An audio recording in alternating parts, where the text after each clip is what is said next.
Hey guys, what's going on? I've been missing you all. I just want to say I am happy that we had a successful Color Me Crazy yesterday. This is Nikki Smith. For those of you all that are new, Knowledge by Nikki. I am so excited about next year, guys. Are you all as excited as I am about next year? When I say I'm excited, the fourth quarter of the year is always really precious to me, because the fourth quarter of the year really helps me to see what exactly I'm going to be doing next year. Good morning, Stacy. How are you? I know I've been MIA, girl. I've been all over the place, but I got something good to talk about today. But I'm talking about the fourth quarter. I'm talking about getting ready for next year. Oh my God, when I say I got some good stuff. Hey, Christina, I'll be to see you in Mesquite, Texas. I got my contract. I'm going to sign it and send it on back. All right, listen to what I have to talk about today. I want to get right into this. I wish I wasn't driving so I could read this whole article. Let me tell you all where I got this information, and I'm going to tell you how it correlates to what we're going to talk about today, which is partnerships. I got this out of Psychology Today. It was the December issue, 2014, and it challenged the idea we have said and heard and maybe believed or not for years about whether opposites attract. Now, what made me look, hey Vera, what made me look into this is because for some reason in the last, I would say maybe month or two, I have constantly been talking to these salon owners or business owners about having these partnership agreements or partnerships that aren't working. They're just talking like, you know what? I done got into this deal. Me and my partner aren't vibing. We are not seeing eye to eye. I mean, I've been hearing this constantly for probably actually the last 2 months. So I wanted to do a little research and dig in deeper about what makes a partnership work. Now, I myself am a person that had to buy out 3 partners. So none of mine worked for me. None of my partnerships that I've had in business in the last 30 years have worked for me. So I even had to analyze, okay, not that I'm anti-partner. I'm a little hesitant now, I must admit, because I've had to buy out 3. But what is it that we need to look for in partners? And do we follow the same principles as people attracting or not? Do we follow those same principles? What principles should we be looking for in a partner? Is it just because we both are in the same business, or what is it? Let me tell you what I discovered. I have learned this much. Hey, Gary, how you doing? I have learned this much, guys, is that a partnership in business is about the closest thing you're going to get to a marriage as a real marriage. Literally, guys. I don't think, matter of fact, I don't even know if some real marriages spend the type of time together that people in business that are partners do. I don't think they do. I think sometimes people that are partners in business actually spend more time and become more connected or disconnected than people in an actual real marriage. That's on paper. So look, I'm actually in traffic, which is good, guys. I gotta read you some of this stuff. This again comes from Psychology Today about whether opposites really attract. We've grown up thinking this, knowing this, and I'm relating this to personal and professional. So listen to this. This was really exciting to me, guys. I'm going to first tell you, let me see if I can break it down. It's such a large article. I'm going to read as much as I can. Studies have found, listen to this, that people are more likely to be attracted to and pursue romantic relationships with individuals that are more like themselves than different. Now, it's a long article and I'm driving, so I can't read all of it. It goes on to talk about the different groups they profiled, different groups that they did over a 17-month span. They took different ages from 18 to 25, from 26 to 40. They even took some gay and lesbian couples. They took all of these different couples, and let me go down. Let me scroll down. If you all need this article, I'm going to give you the number to text me so you all can read this. It's really good, but it's long, and I'm driving, so I can't read it all. These are the categories that they actually put in place to basically rate them on. The first category was extroversion over introversion. That was the first one. Are you a partner? Do you have a partner? One is an extrovert, one is an introvert. Believe it or not, that can actually have some issues. Because extroverts like people and noise and stuff. See, I'm really an introvert. People don't know that. People like stuff and noise and busyness and people all the time. That drives an introvert like me nuts. That drives us nuts all the time. So how does that play into this relationship? Then it said emotional stability. That was the second thing they rated everybody on. Hey, Jana, how emotional are you? One that, as I say, you can go calm when everything goes crazy, or are you one that just goes off the handle whenever, how emotionally, how are you able to handle your emotions? I happen to manage my emotions very well. My emotions don't rule me. I personally don't do well with people that fly off the handle at every little thing or throw temper tantrums. That doesn't really work for me. So in a partnership, that's a difficult thing for me. So it talked about emotional stability. Then it talked about openness to experience. How many of us have been in a partnership, whether it's marriage or business, and one wants to soar and see the world and try new experiences, and the other one wants to keep things just like they are? Can you imagine how difficult that would be to build a business on that type of thing? Okay? Then it talked about, what's the other ones here? Agreeableness, meaning sometimes agreeableness, it broke down in terms of respect. Meaning we don't have to always agree, but we do have to agree to disagree. Okay? Let me turn my light back on. There were 5 here. Let me see. Extroversion, agreeableness. Oh, consciousness. When I looked up the word consciousness, a lot of people aren't really familiar with what that means. When you say consciousness, one of the biggest things that consciousness is about being self-aware. How many of us know people that are not self-aware? Meaning they don't see nothing they do wrong.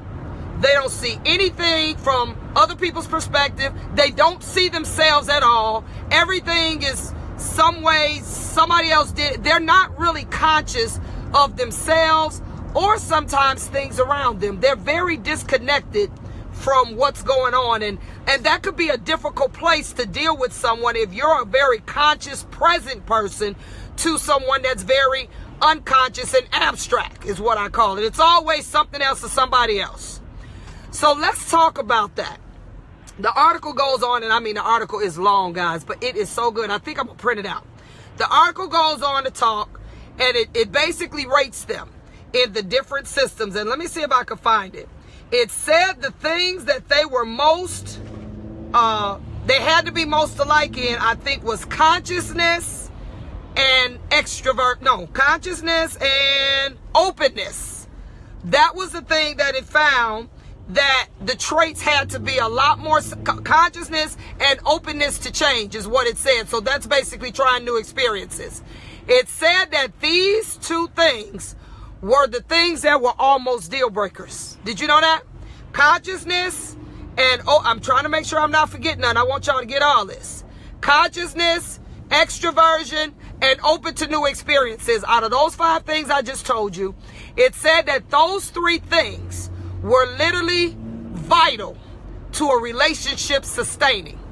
So I don't know if I'm in agreement with the whole thing that opposites attract. I think as you get older, think about your friends. It talked about birds of a feather basically flock together. As you're growing, I'm not saying you got to be clones of each other, but you have to have more similarities than differences. So let me now spin that and talk about my salon owners that are in partnerships that they hate. Because this is what I've been talking to people about for the last couple months, really, is that they are in these partnerships where the thought process, the consciousness, the extroversion, introversion, the ability to want to do more, be more, have more is lopsided. Guys, I will say this to you, and this is coming from a person that has walked away and been willing to buy out 3 partners. I don't care what position it put me in.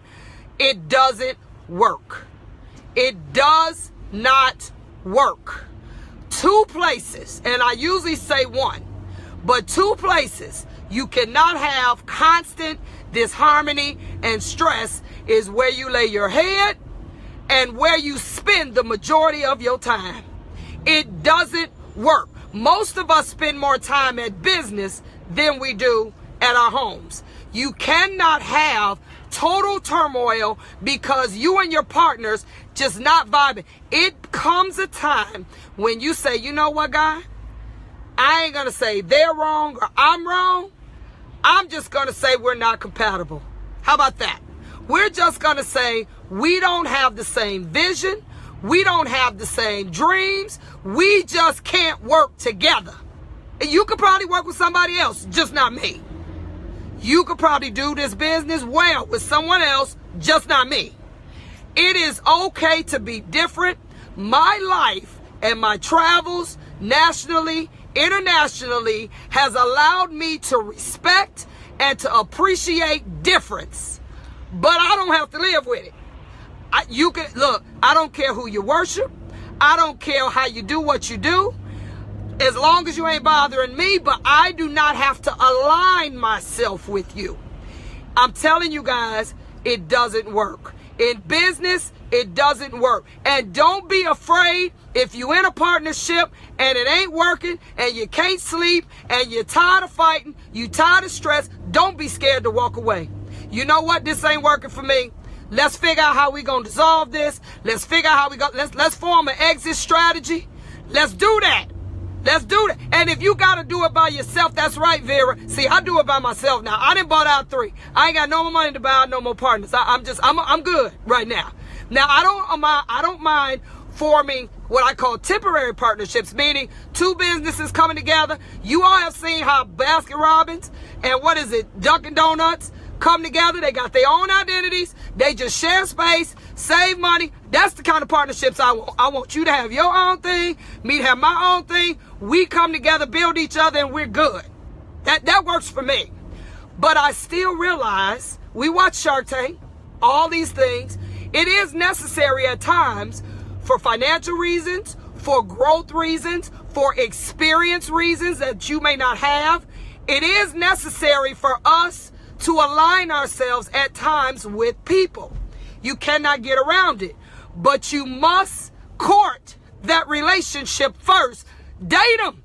Date them for a minute. Date them for a long time before you start signing stuff. It's a marriage. I'm telling you, it's just like a marriage. I have a client, wise client. She tells me something all the time. She said, before I partner with somebody, I need to see them in all 4 seasons. I need to see them when it's hot. I need to see them in the spring. I need to see them in the summer. I need to see them in the winter. And I need to see them in the fall. I need to see how they act. How do they act when they get stressed out? How do they act when something goes? How do they act when they lose money? How do they act when people betray them? I need to see how they are in all facets before I sign this paper. Because you don't know how people are until stuff happens. And they don't handle stuff. They're reactive, you proactive. You about solving it. They just about flying off the handle and making it worse. You have to, I believe, I'm not just based it off of Psychology Today. I believe, y'all please share this video. Please share with everybody on this. Hit share. I want everybody to get this, because you all are coming to me like I'm trying to figure out this partnership thing. If you're a giver, you can't be in partnership with a taker. It doesn't work. Givers cannot align themselves that closely with a taker. Your soul is going to be vexed every day. It doesn't work. That opposite doesn't work. I'm telling you. And like I said, don't get me wrong. I'm not saying you got to be clones of each other. There are definitely things where opposites can bring balance. But I'm talking about that 80-20 rule. That's what I'm talking about. 80% of us got to be close to having the same morals, values, the way we see life. Now the other 20%, okay, we can work with that. Because God created us to be different people. That's cool. But these business for everybody watching me that has not went into a partnership, think about it. I'm fine with partnerships if it works. But you don't just do it for the money. Don't just do it because I don't want to do stuff by myself. Do it because it is going to benefit the growth of what it is that you are trying to do personally or professionally. That means you got to marinate on it for a minute. Look, they should have, like they have marriage counselors. They should have partnership counselors, like business partnership counseling, where you go through this for like 12 weeks or something, and you able to kind of make sure that you and them could work through some things and see eye to eye on something. We need to have that. I ain't no counselor. Somebody need to figure that out. But it's necessary, guys. It is absolutely necessary for us to realize, like I said, I don't buy it. I'm like, no, we need to be more alike than different. Okay? This message is for you in the morning. Well, hey, I'm glad. Girl, I'm on fire. I had such a good Color Me Crazy yesterday. I told those people I taught that class to, you all have made me happy because they got it. I didn't feel totally drained when the class was over. It was just beautiful. So everybody that came to my Color Me Crazy in Chicago yesterday, thank you for a wonderful class. Y'all didn't zap every ounce of energy that I got. That's right, Pamela Hinton, you did it. No, it's worse than a bad marriage. See, I done been divorced before. Pamela Hinton Hall says she did it, and it was like a bad marriage. Y'all, let me tell y'all something. I done had a bad marriage, and I done had a bad partnership. The partnership was worse. It was terrible. It was terrible. And I think it was worse. Christina, I'm going to read yours too. I think it was worse because it was, believe it or not, it seemed like it was harder to get out of than the marriage. It cost me about as much, if not more, than the marriage. Our partnership, Christina Webb, I want to read what she says. Our partnership is a marriage, and it is not perfect, but we have the same goal in mind, is success. We have our roles, and we balance each other out. We've been working together for 15 years. Praise God. And let me say something about what Tina is saying. This is also a very important, Christina Webb that's on the call, a very important part of this partnership is also knowing what your lane is. When I say that, partners even have to respect that this is what you do and this is what I do. You stay in your lane, I say, it's just a delegation of duties. We have to respect that.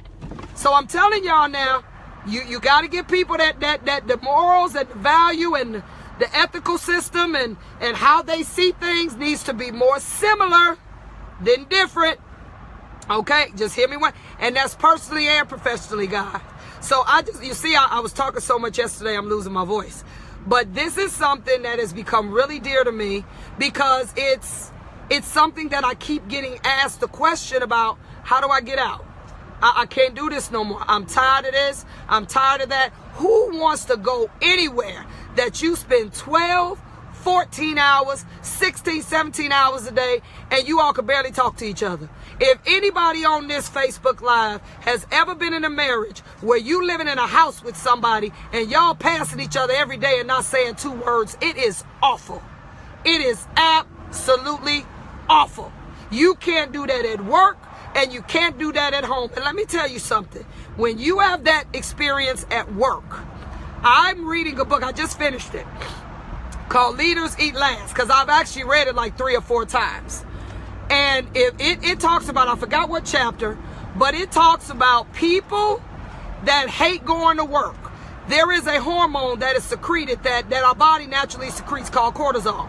Cortisol is responsible for the stress factor. It's responsible for you knowing when stuff ain't right. It's the uncomfortable, the upset stomach, the thing that our body naturally produces when we're scared, when we're afraid. It talked about people who hate going to work release a level of cortisol before work even starts that literally has been diagnosed as being the contributing factor to heart attacks, to strokes, to seizures, to all of these different things, because just even the anticipation of going somewhere that you hate literally is affecting your health.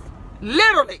It also talked about more cortisol is released and people are having more health issues from hating to go somewhere to a job more than the people who do not have a job at all. Did y'all know that? People that don't have a job at all release less cortisol from the stress, from that lack of, than the people who got businesses and places to go, but they hate it. because they can't stand the partnership. They can't stand things that they know they're going to have to deal with. Guys, we can't live that way, guys. You can't do it. I'm at an age in life, I don't care if I have to walk this tightrope by myself. I will do it. Let me tell you the gift that God gave all of us. Salon owners, got a license, still doing hair. You know what I tell people? And not that I plan on doing hair for the rest of my life, because I don't. But I tell people all the time, God gave me the gift of being able to stand behind this chair, even though I am planning on not doing that real soon. But God gave me that gift, and when all else fails, I got that. If I just have to go back, do a couple clients, whatever, but I'm not going to be a hostage to a bad partnership. I'm not going to be a hostage. Yeah, I had a panic attack too, Vera. I thought those wasn't real till I had one. I said, oh no, we're not going to be able to do this. All right? But don't be a hostage. I'm not going to be a hostage to a bad partnership. When stuff starts challenging you to the point where you can't sleep, you can't function, your money ain't right, sometimes, even if it means it costs you, you got to walk away. You got to walk away. I'm saying that from experience. You got to walk away. Say, you know what? Keep it. When I divorced my first husband, I was like Tina Turner. I don't want nothing but my name. He can have it all. I'm done. I'm done. I don't care nothing about that. I need peace. That's what I need. I need peace. So, y'all know I could go on with this forever. Y'all know that? But y'all, please share this, y'all. I feel in my spirit that this is something people are struggling with right now. And they need to understand that opposites do not always attract. You need, when it comes to personally and professionally. And again, I got the article is December 14th, Psychology Today. No, December 2014. I'm sorry. Psychology Today. It's a really long article. I would read it if I could, but I'm driving and I got to stay safe. But this is what was talked about, and they did studies. It's a bunch of different research people in the article. So pull it up online, Psychology Today, December 14th. And let me see if there's any other information I can give you about it. Hold on, let me find it for you. Let me see, Psychology Today, December 14th, so you can find the article and read it for yourself. It's called, Do Opposites Really Attract? It's Complicated. That is the name of the article.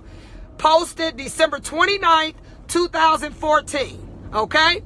I want you all to read this. It's really long, but it's really interesting, guys. It is so interesting. And it's kind of what I thought, but you know, I didn't do any research on it. That was just my thoughts. But now I see that I wasn't off.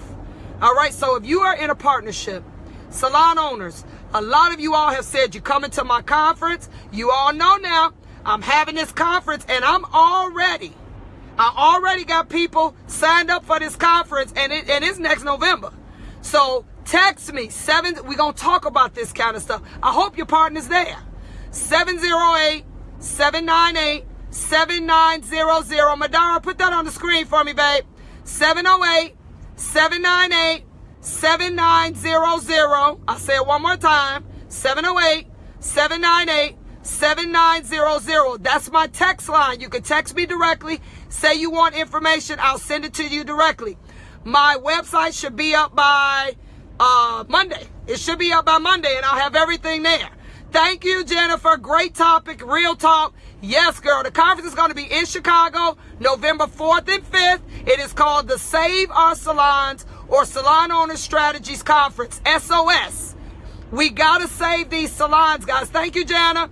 We got to save them. These babies coming out of school and people that haven't built a foundation, they got to know where to build one. And then you think about if you want to go in a partnership and own and all that. But you got to start somewhere. So, again, I did a Facebook Live on salons versus salon suites. Everybody can't go to the suite. Everybody can't afford a suite. Everybody doesn't know how to manage in a suite. So they got to have somewhere to go or the business is going to die, guys. It's going to die. So text me, 708-798-7900. Just say I want conference information. I'm also starting a mentor group called Stretch. I'm going to talk a little bit more about that. It is going to be a fascinating group. I'm just aligning all the partners. This is if you want to go to another level, you don't know where to get the resources, you don't know how to grow. This is also for salon owners only, guys. That's my group. I know the rest of y'all like, but I'm going to own a salon one day. No, God gave me that group, and I got to keep it small. So that's my group. Salon owners, if you're interested in the Stretch movement, Stretch is an acronym. I'm going to talk to you tomorrow. We're going to talk a little bit more about that. hit me up. Same line. Say I'm interested in the mentor. And it's really more of an empowering. I use the word mentoring loosely because mentor don't mean you can follow me around like a puppy. Mentor doesn't mean you can call me every day. My goal, I'm commissioned to do two things. To provide you resources and direction. That's what I do. Resources and direction. And when I provide you those, I expect you to act. Don't ask me nothing and you ain't gonna do nothing with the information that I give you. I expect you to do something with it, and I will be calling you back like, what did you do? Don't ask me nothing twice and you didn't do anything with the first batch of information.